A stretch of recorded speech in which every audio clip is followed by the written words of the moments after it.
I want to thank the committee for this comprehensive and even-handed report and the independent prosecutor for a thorough investigation. The resolution calls to suspend the council member for 30 days, imposes a $15,000 fine, and establishes an independent monitor to oversee his office. These grave actions are unprecedented by the council. In the history of our modern legislative body, no member has ever faced such a long suspension or high penalty by council vote. No council member has ever had a monitor in their district office. Despite Councilmember King's claims to the contrary, I have no doubt about the integrity of this process. The Standards and Ethics Committee spent months on this case in meetings, hearings, and eventually deliberations. They weighed the precedents, they did their jobs admirably, and we owe them a debt of gratitude. Before I invite Chair Matteo to speak on this resolution, I'd like to applaud the courage of the witnesses in this case who faced retaliation to their livelihoods, yet came forward to speak to the committee anyway. I'd also like to applaud the council staffer who was the complainant in the 2017 case. She wrote a thoughtful account in the Daily News today of all that she has been through, and I want to thank her for telling her story. I thank all of them for their brave actions, and I deplore what Councilmember King has put them through. The council takes accountability and disciplinary charges very seriously. So on today's stated agenda, the council will be voting on the following legislation. Preconsidered Resolution 1138 by the Committee on Standards and Ethics would adopt the resolution of the recommended sanctions brought against Councilmember Andy King. The recommended sanctions are as follows. 1, Councilmember King shall be suspended without pay for a period of 30 days to commence immediately upon passage and adoption of this resolution. 2, Councilmember King shall be removed from all committee assignments, including any committee chairs, effective immediately. Councilmember King shall not chair any committee for the duration of his term and may reapply for membership on a committee 1 year after adoption of this resolution. 3, for the remainder of Councilmember King's term in office, Councilmember King's offices shall be subject to a monitor designated by the chair of the committee with approval of the council's Office of General Counsel in order to ensure that staff in Councilmember King's office are appropriately managed in accordance. 4, the monitor shall be permitted to engage in the following conduct. A, they'll be able to review and approve all hiring, firing, and other employment status decisions for members of Councilmember King's staff. B, they will have full access to Councilmember King and King staff council email accounts. C, they can attend Councilmember King's staff meetings, none of which shall be held at Councilmember King's residence, and they'll require pre-approval of any off-site staff meetings. And D, they'll hold regular meetings with Councilmember King's staff outside the presence of Councilmember King. The 5th recommended sanction, Councilmember King shall not allow staff to use their personal vehicles for council purposes without adequate reimbursement for the same. This restriction on the use of personal vehicles includes driving Councilmember King to and from events and or appearances. 6, Councilmember King shall ensure that, someone keeps hitting the light over there. 6, Councilmember King shall ensure that Neva Shillingford King is prohibited from giving directions to King staff, attending staff meetings, and using council resources for any personal or non-council related business. 7, any current King staff member who Councilmember King has retaliated against may return to work at Councilmember King's offices and have their position and or responsibilities restored. 8, Councilmember King shall complete appropriate training to be determined by the Office of General Counsel, and it will be at Councilmember King's expense and must be done by no later than March 1st, 2020. 9, Councilmember King shall pay a fine of $15,000, and failure by Councilmember King to pay accordingly such payment to pay accordingly to the payment schedule may result in disciplinary proceedings being reopened. And 10, failure by Councilmember King to adequately comply with any provision of this resolution, including full cooperation with the work and directives of the monitor, may result in reopening of this disciplinary proceeding. Next, we're going to hear from the independent prosecutor, Carrie Cohen. I want her to come forward and speak on this matter. And then we're going to hear from the Minority Leader and Chair of the committee, who has done a great job handling this. But first, I want to introduce Carrie Cohen. She's a partner at Morrison and Forrester, and she was our special prosecutor, independent prosecutor during this case. Thank you, Carrie. Thank you, Mr. Speaker. First, I want to commend the Speaker and the Council and the Office of the General Counsel for taking the allegations against Councilmember King so seriously and entrusting myself, my colleague Amanda Gayer, who's here, and my firm with the responsibility to conduct a full and impartial review of the facts and then present the evidence to the Committee on Standards and Ethics. I also want to commend the Chair and the Council members of the Committee on Standards and Ethics for the attention they gave to this matter, the seriousness with which they took their duties, and the thoroughness of their consideration of the evidence. It is unfortunate that rather than participate in the investigation and disciplinary proceeding, Councilmember King chose instead to frustrate the investigation and the process at every turn, including retaliating against potential and actual witnesses, and now making baseless allegations of violations of his due process rights. The committee and I were keenly committed to ensuring that Councilmember King was afforded every due process right, and I am confident that the Council and the court that will now review the proceeding will conclude that there was no violation of any of Councilmember King's due process rights and find his arguments to the contrary to be wholly without merit. I'll now turn it over to Chair Matteo. Thank you. I'd like to quickly comment on the report of the committee and the resolution we sent to the council for a vote at today's stated meeting. Anyone who's read the report knows just how serious these charges are and how wide-ranging and troubling the misconduct was.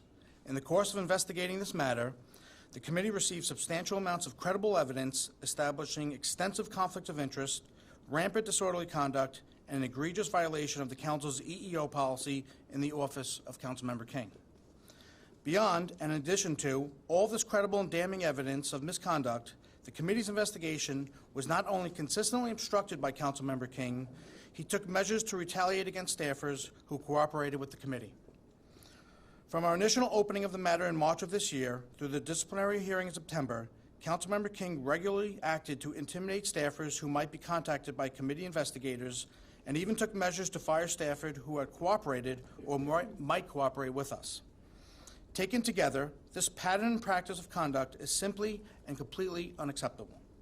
Not only did Councilmember King regularly misuse his office for personal benefit, place his staff in an unsafe working environment, and violate the council's EEO policy, he actively and aggressively attempted to thwart our investigation into his wrongdoing.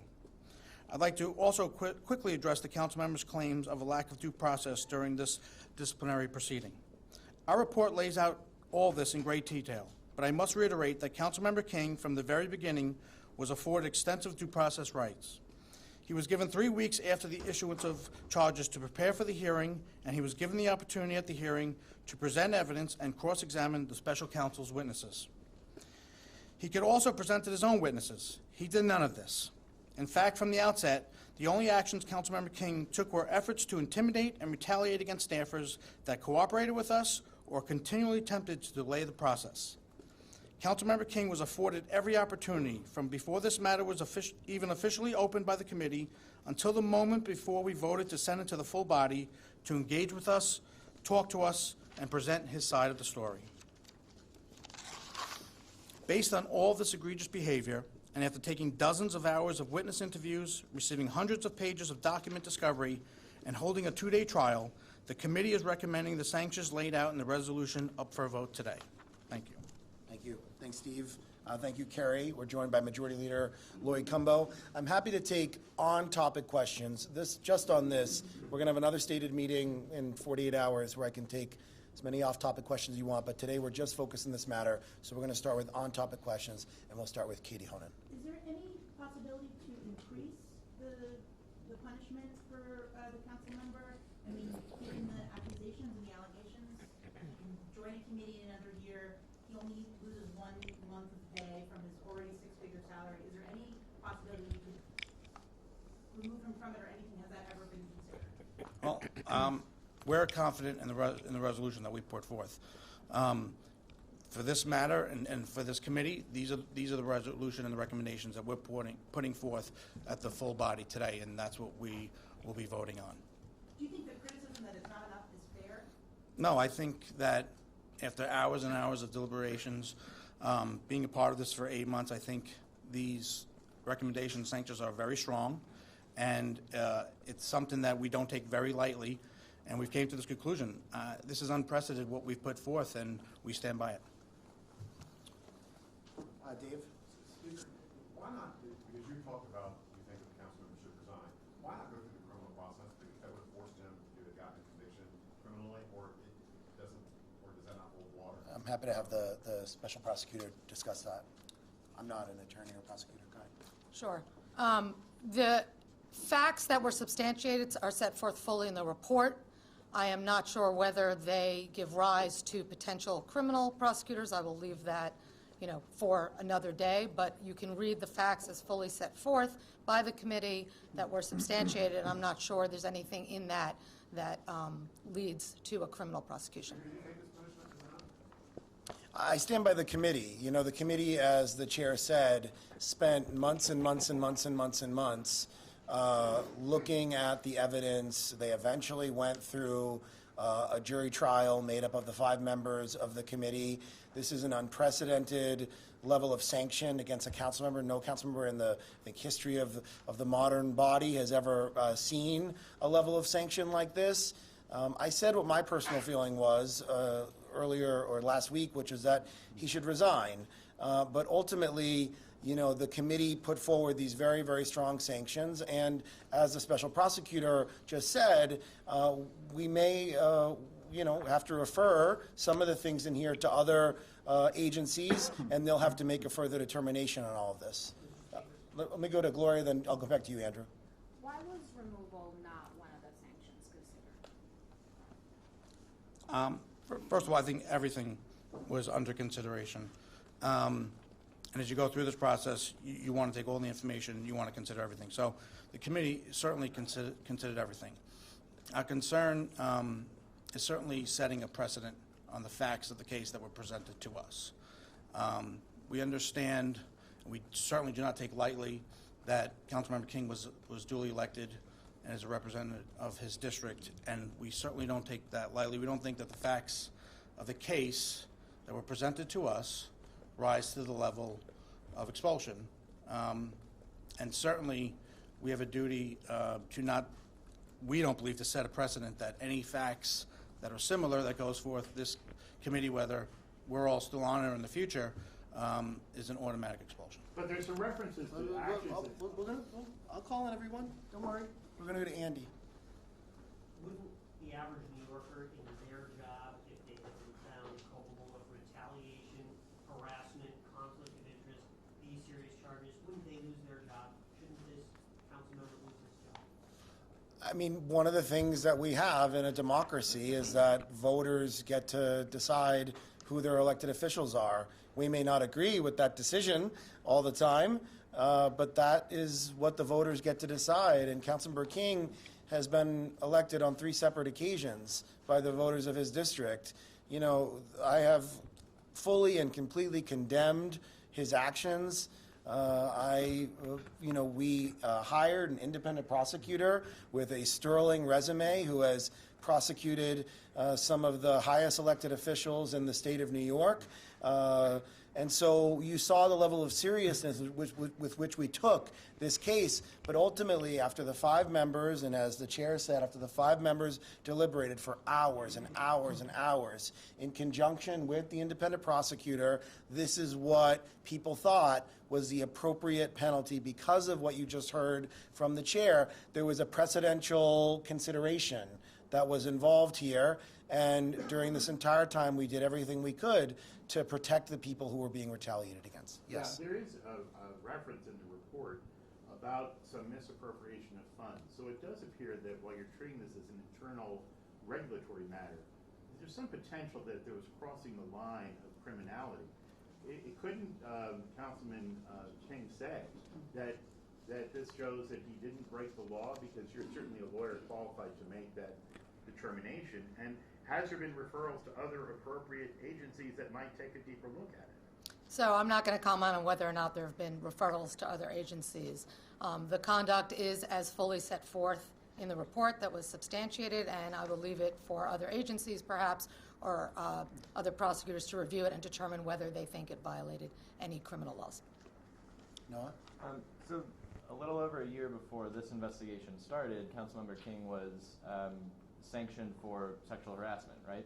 And even after this started, as is set out in the report, he continued to behave badly.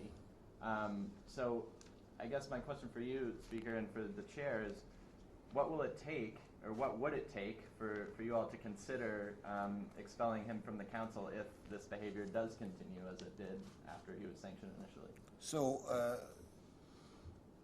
as soon as, I should state, we were proactive. And what do I mean by that? This came to us through not an individual coming to the city council and making a complaint. This came to us because we were being proactive in what we were looking at around Councilmember King. And we found a document, which is what opened this investigation. And that is what started this process back in March. Steve, is that right? Back in March. So it wasn't that an individual came to us and leveled a complaint after what had happened a year before. It was that we proactively were out there trying to ensure that people were behaving appropriately in discharging their duties as a council member.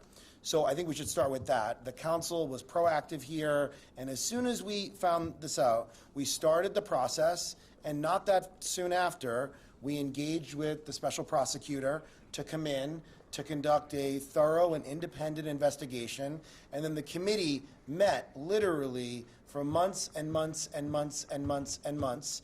And while this was happening, when we saw retaliation happening against employees of Councilmember King, we immediately set to protect them in a variety of ways, which I'm not going to get into because I want to respect their confidentiality, but we did a series of things as soon as we found out there was retaliation to protect them.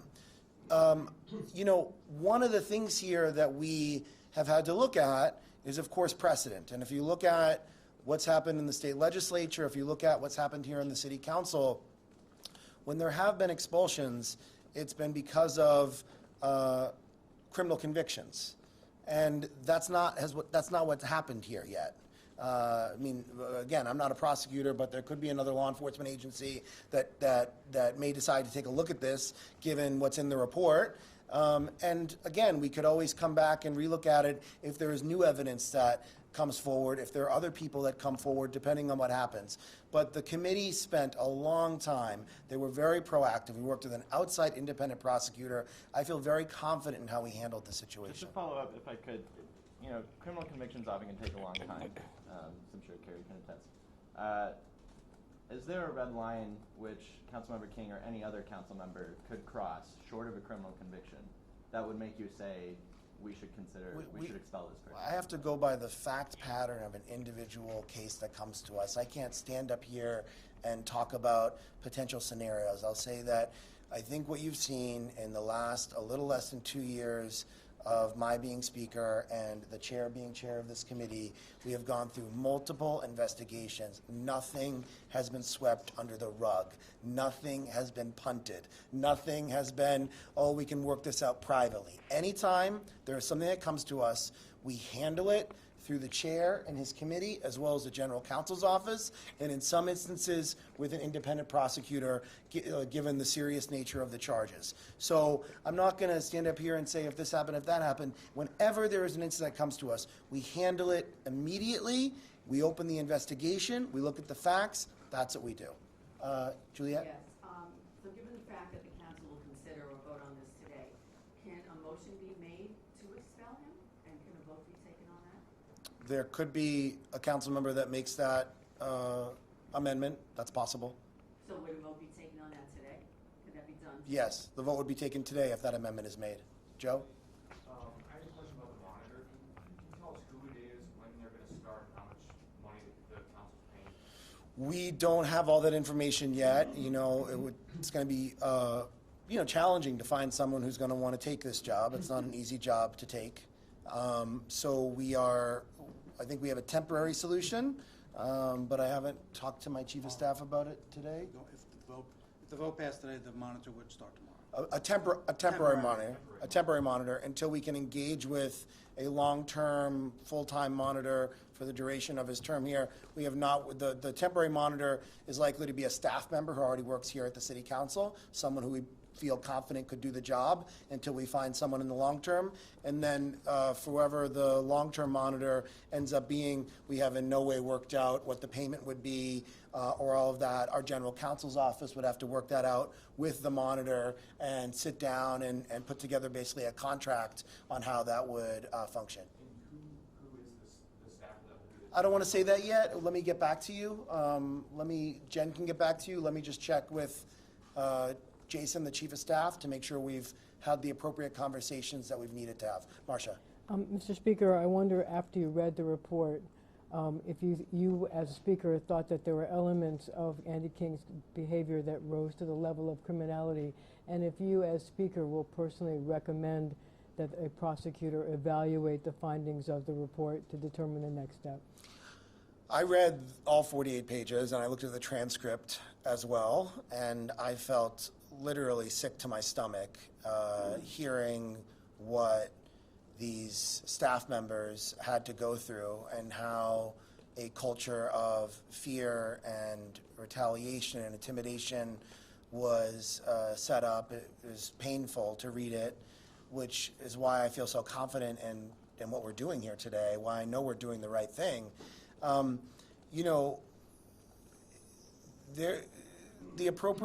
believe the appropriate law enforcement agencies will look at this, are looking at this, and will make a determination on their own on whether or not they think there are additional things to look at here based off of the very thorough report that the committee and the special prosecutor put together. Again, I'm not a lawyer, so I can't comment on whether or not I think there's criminality involved, but that's why we have multiple law enforcement agencies in the city to actually take that So look. has it already been referred to a prosecutor's office, or is that coming in the future? I think that there's been a referral to some agencies, and there may be other agencies that are going to look at this on their own. Yoav? Yeah, I wanted to ask, the Department of Investigation has rules that say that interference or obstruction with an investigation constitutes cause for removal from office. And I'm wondering whether the City Council has any similar provisions regarding your investigation. And if not, I'm wondering whether this might spark you to put a provision like that in. You don't know the answer. I don't know the answer. Jim, do you want to? Jim Karras is general counsel. We don't have rules that Step over here, Jim, to the mic. we have the disorderly conduct rule, which provides for, and section 45 of the charter, which provides for the council to punish members up to expulsion. But we don't have rules saying if this happens, then that happens. But, the city also has rules about making referrals to appropriate agencies as well. Okay. And I guess, so just the end part of that question is whether the council might consider changing some of the rules based on what happened. I think we've learned a lot from this process, and I think that's a conversation that I'll have to have with the general counsel and with the chair of the committee in the wake of this. We've just been trying to get through this process in a thorough, fair, independent way, and so that's what we've looked at this point. But I'm sure that's a conversation we will have in the aftermath of this, because again, if you read the 48-page report, some of the most damning parts of the report is the obstruction and the tampering and the interference. When you read about that, it shows the level of egregiousness that we saw here, and so of course that's something that we'll look at. Gloria? I want to ask about, this monitor is going to get paid by the taxpayers, right? Yes. So first, I guess, want to give you a chance to address that after 30 days, Councilmember King will continue to collect his salary. Then you're going to install a monitor who will be paid by the taxpayer. And I know that you were talking about the concerns of setting a precedent, but I guess if we flip that, what kind of precedent are you setting for council member behavior that they can go as far as harassing your employees, interfering with council investigations, that they can call staff to their home for what sounds like a pretty threatening meeting, and that if they do all of that and more as outlined in the report, that the worst they'll face is a loss of salary for 30 days and being assigned a monitor to their office? Well, again, I'm going to let the chair speak on how the committee came to this decision, but I would just say what you're seeing here today is unprecedented. You've never seen a level of sanction against a council member of this severity before in the modern history of this legislative body. So I think what people should see is that we take this seriously, that we conduct a thorough investigation, that we did everything we could to protect the witnesses and the employees that were involved. And then we were also operating under a legal rubric of trying to figure out, what is the appropriate level of sanction here, given past precedent, given what could happen in the future. It was a balancing act of us doing all we could to show the harshness of the penalty involved while protecting the witnesses and the staff and wanting to ensure that this would potentially withstand legal scrutiny, because you see Councilmember King and his attorneys filing an Article 78 today against us from even taking any action today. So we had to balance all of those things to get this right. Yeah, and listen, I think the most important thing I think that one should take out of this is that we're here to protect witnesses and complainants and do everything we can. And this decision wasn't made easy. It wasn't made quickly. It was a long, long process. We took everything into consideration, much of what the speaker just said. But at the end of the day, we think it's strong enough. We think that complainants and witnesses will be protected. And if he does anything that we deem that is against these recommendations, we will certainly open the matter extremely quickly, and everything will be on the table. And does the Article 78 prevent the council from, because these sanctions are effective immediately after the vote, right? But If it passes, yes. But does his lawsuit prevent that from happening? Do you have to wait until a judge weighs in, or? I think they are in court right now, so that remains to be seen. Mr. Speaker, can you say how much Ms. Cohen was compensated for both the King investigations and then for all the investigative work she's done so far? I don't have that information with me, but I'm happy to have Jen follow. Yeah. Yep. Is the idea that he's being penalized, or that he's reimbursing taxpayers what must have been an expensive series of investigations? Penalized. Corey, Let me just, Marshall, let me go to people that I haven't called in yet, then I'll come back. Bridget? Speaker, just thinking in terms of the constituents who Councilmember King represents, what will be done to ensure that that office is still functioning, that services are still available to them, that they don't feel the absence if the council decides to move forward with sanctions?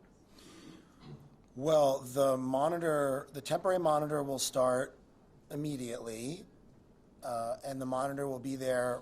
If this package that I outlined in my remarks of the 10 recommended sanctions, if this passes today with no amendments, just the ones I talked about, the monitor would start immediately, and the monitor would be there for 30 days without Councilmember King being present, and the monitor would ensure that the staff is doing their job. They're answering the phone. They're responding to constituent complaints. They're getting out information and emails, all the things that basically a chief of staff or a district director does to ensure that an office is functioning and being sensitive and responding to constituent concerns. That's what this temporary monitor would do starting tomorrow, starting right away, and then the permanent monitor would ensure that that was happening throughout the course of the time there, both in working with the staff, but also making sure that everyone is being protected and the office is running correctly. Yeah. Can I just add it before? I'm sorry. I think it's important to note that the monitor in place will do all that for 30 days, and then once the member comes back, the monitor will be there for its main purpose of protecting staff. Councilmember King is still an elected official if this moves forward. he can still call on his own to Department of Transportation, Department of Sanitation, and handle constituent service and attend community meetings. So he's still an elected official after this vote. Rich? Do you have any indication that any of those staffers who had the blocks put in by the council member really want to come back to work for him again? And, I mean, I understand you're going to protect him, but it's remarkable, isn't it? We're giving them the option, and I don't want to discuss what they want, but we have protected them. We will continue to ensure that their livelihoods are protected, that they are okay. That is what we are doing here.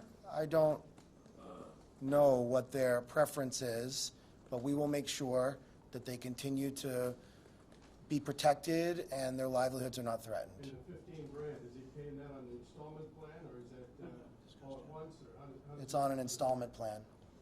I don't have the details, but it's an installment plan. Rich? Could you clarify which law enforcement agencies could be? No, I can't.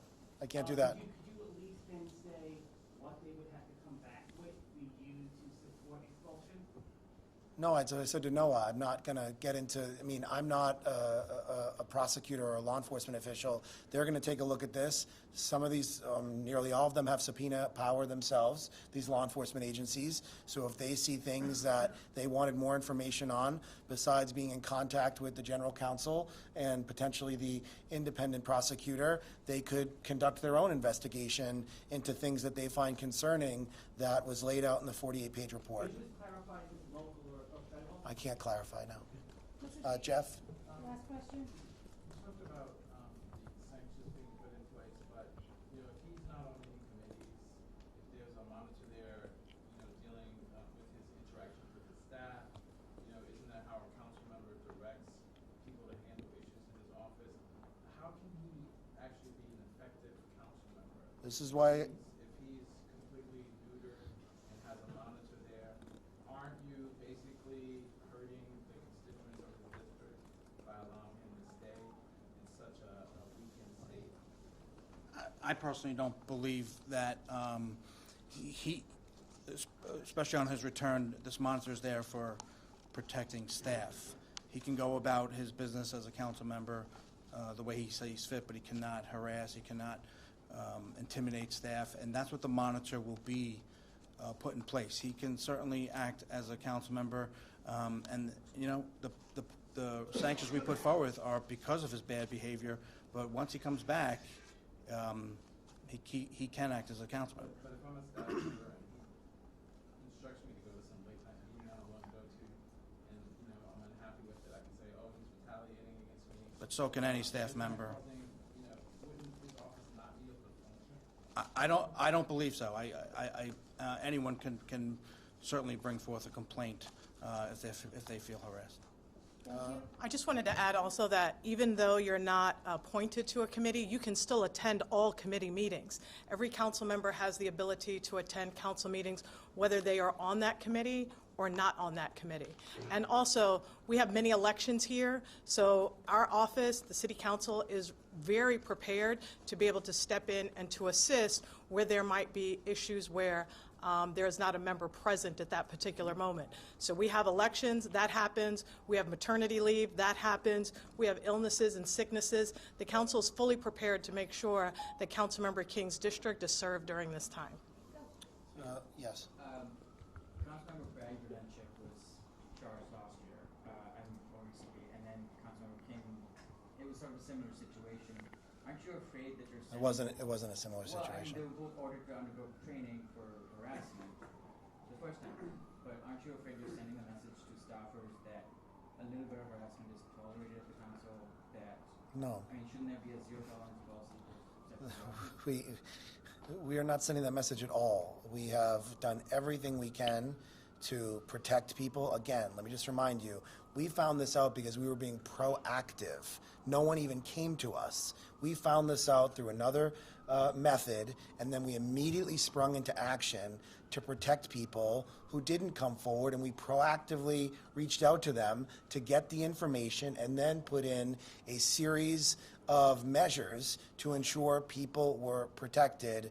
I will never attempt to speak for victims or survivors, but you know, I think people, generally, I will say, people, I think, felt like we handled this appropriately, that we respected them, that we listened to them, that we gave them the information that they needed, and that we've kept their confidentiality throughout this entire process. We've handled this in a very, very professional way. And again, every potential investigation is unique on its own, and I can't give it sort of a general answer on that. Okay, we have to finish. Let me go to Gloria and then Marcia. Procedural question. I know you mentioned Chloe, but her op-ed today says I didn't say her name.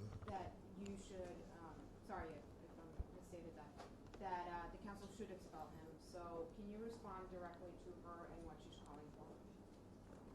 No, I said, I mean, I think she's incredibly brave to have come forward, and I am deeply sorry for what she had to go through. It's incredibly painful, and in the wake of that, she has, I think, handled herself in a pretty courageous way by, it's not easy for people to come forward and tell their story, and she decided to do that. So I want to thank her for that. But the committee made a recommendation, and I think Steve answered that question about how we came up with how the committee came up with the sanctions that it wanted. Okay, So lastly, this is Marcia. just a procedural question. So if he were to get the Article 78 in court today, what happens? I mean, there will be a vote today, and if the vote is to impose the things that you outlined in your speech, will that be stayed pending a court hearing in state court? Or can you do things like have the monitor in place? Like what happens? I think it's going to depend on what happens. I think our sense was his initial gamut was to try to enjoin the council from meeting today, to stop us from actually meeting at all, to even cast this vote. Doesn't look like that's going to happen. We are going to meet, and we are going to vote on the resolution before us. If he goes for, jump in if I get this wrong, if he goes for a temporary injunction to stop the resolution from being enforced, or a temporary restraining order, basically the same thing, to stop what is in this resolution from being enforced, the law department, which is representing the city council in coordination with the general counsel's office, will ask the judge to allow this go into effect and not grant an injunction or temporary restraining order. And there may be a date in the next few days where they could actually argue the merits of what his lawyer is putting forward.